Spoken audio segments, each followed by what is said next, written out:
Do you have any questions?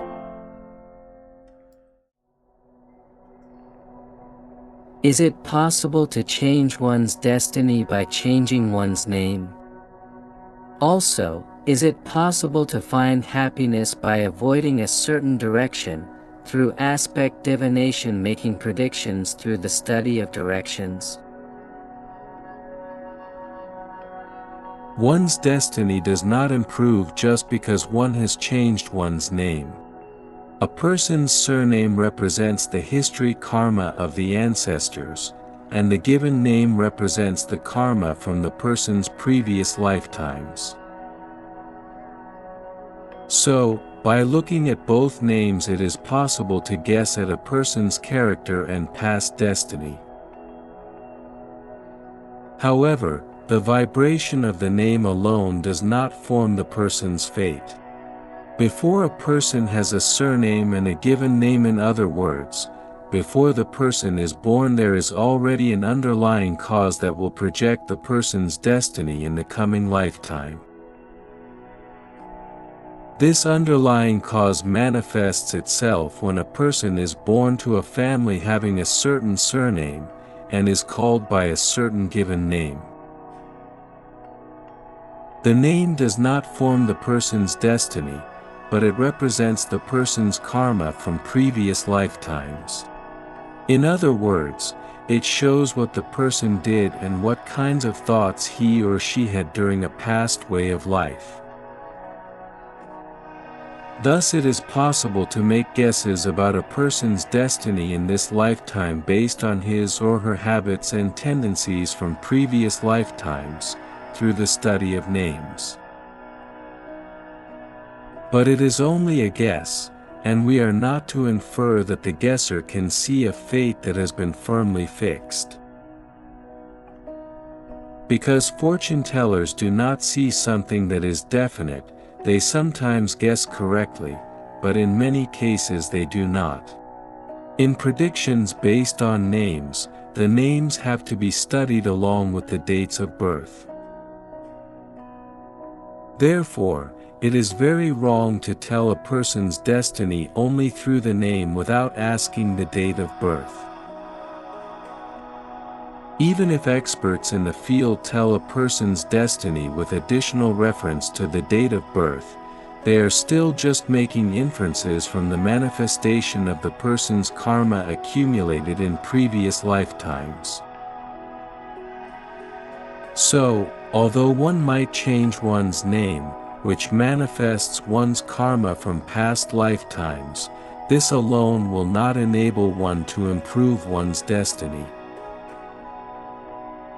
For that, one would have to correct the disharmonious karma itself, which means to correct the mistakes aspects of one's character and way of living.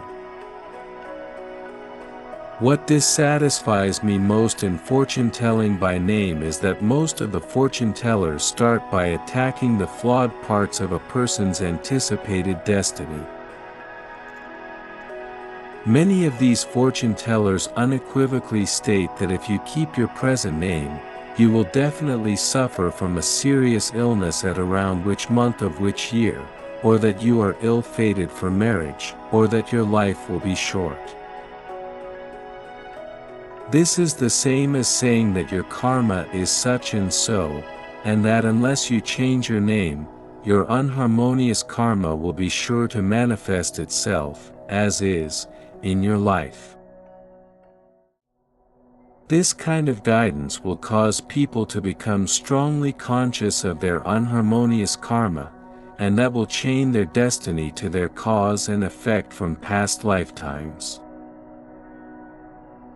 Since this approach implants a kind of obsessive preoccupation with past causes, it is far removed from the way to true spiritual freedom. Moreover, unless the fortune teller is exceptionally great, it is difficult to discern a person's past cause and effect from the vibrations of the name, and then to foresee the person's true future. It is therefore advisable to limit the use of fortune telling by name only to the occasions of naming a newborn baby. Without changing one's name, one's destiny will change when one has thoroughly recognized one's strong and weak points, and has devoted oneself wholeheartedly to developing the strong points. The prospects are even brighter for people who have achieved true spiritual faith, since they have surpassed the realm of fortune-telling by name. As it is written in Japanese, my name, Masahisa Goi, has a total stroke number of 19 or 20 Komazaki style, which is called an empty number, and indicates a very bad destiny from the viewpoint of any kind of fortune-telling by name. In addition, the primary destiny number, arrived at by combining the 4 strokes that form the I of Goi with the 8 strokes that form the Masa of Masahisa, is 12 strokes, and this is also considered bad. Moreover, the arrangement of plus and minus yin and yang in my name is also considered unlucky. The only good point is the name Masahisa. According to predictions, the overall idea was that I would be abundantly blessed until early adulthood, but in the latter half of my life, whatever I did would fall through in midstream, and misfortunes would continue one after another. In addition to this, I would have little to do with my parents and siblings, and would always be lonely.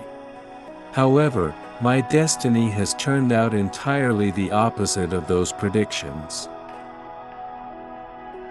Until early adulthood, my circumstances were not considered fortunate by ordinary standards, yet, I am glad to say, my parents are still in good health and my 5 brothers and sisters are well. Moreover, my destiny has risen abruptly from early adulthood up to the present. Quite the contrary of loneliness, I have a cheery and lively daily life. It must either be that fortune-telling by name is incorrect, or that I was able to rise above the karmic boundaries of fortune-telling by name. If the latter is the case, it means that even if your name is unlucky, your destiny can change if you have changed spiritually.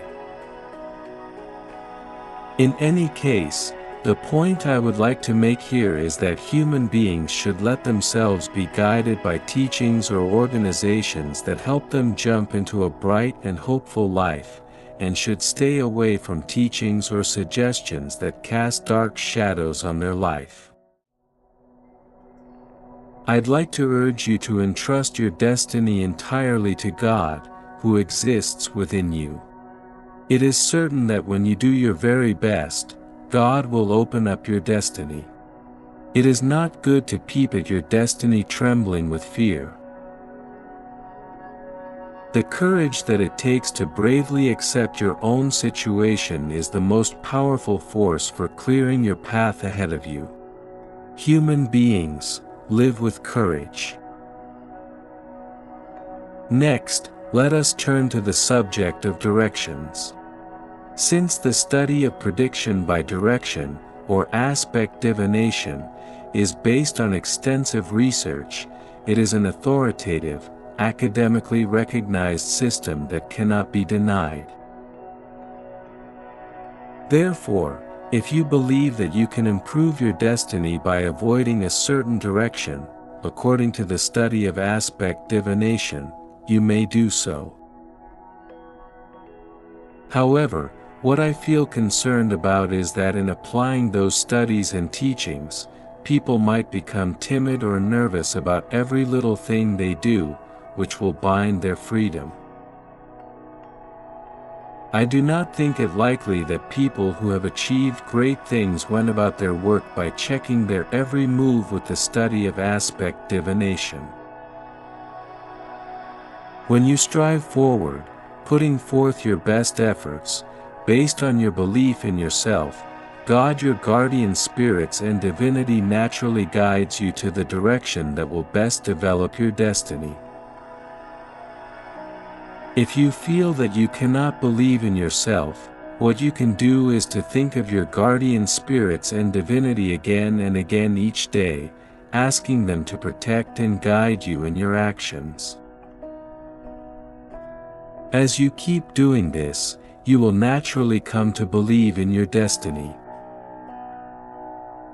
Unless you make it a priority to instill in your mind the firm belief that God is always with you, over and above your belief in fortune-telling by name or the study of aspect divination, you will not be able to enter the road to your spiritual awakening.